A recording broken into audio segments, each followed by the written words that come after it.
Greetings and welcome to the Astronomy Picture of the Day podcast.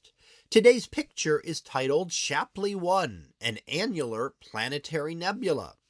So what do we see here? Well, here we see the planetary nebula known as Shapley 1, or also known as the Fine Ring Nebula.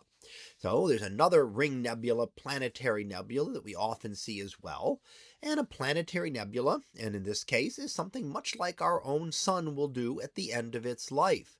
When stars get to the end of their life, most of them, the vast majority of stars, will become planetary nebulae.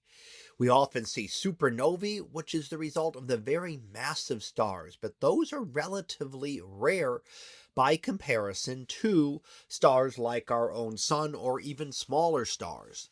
So what we're going to see this for most stars will eventually do this, but when they'll do it depends on their mass.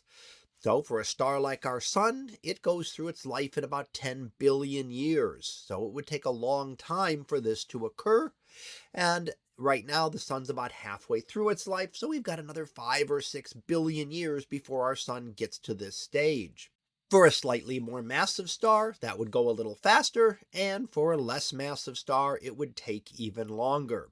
But essentially, the core collapses down into what is known as a white dwarf star, a star that has the mass of the sun, but is about the size of Earth, and essentially all the space between the atoms is crushed out of existence, pushing the electrons as close as they can possibly get subject to quantum mechanical limits. So material could not get any denser than this and retain its atomic form. So this is about as dense as anything can get, and it makes you think about all the empty space that exists within things here on Earth. If you can take the whole sun and compress it down to the size of Earth without changing anything in terms of composition, that means there is a lot of empty space between the atoms in us and here in Earth as well. So at the center we see the core, the outer layers form the ring, which is expelled out into space.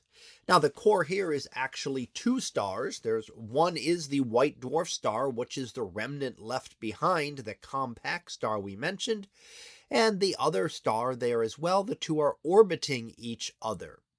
Now, why do we get this shape? We look at planetary nebulae and we get all different shapes depending on a couple of things. One being whether it's a single or a binary star, that can make a difference. But our perspective also matters, how we're looking at it. And here we're looking down, perpendicular to the way things are orbiting, and that gives us the very ring shape that we see. If we saw this from another angle, we would see different shapes. And studying the different types of planetary nebulae and putting them all together really helps us to understand this process that our sun will undergo billions of years from now. So this is just one example of a planetary nebula, one that looks relatively simple, as there are far many more types where the nebula gets much more complex than we see due to differences in the way the stars are orbiting and the angle from which we are viewing them. So that was our picture of the day, titled Shapley 1, an annular planetary nebula. We'll be back again tomorrow for the next picture, previewed to be sun bubbling. So we'll see what that is about tomorrow. And until then, have a great day, everyone, and I will see you in class.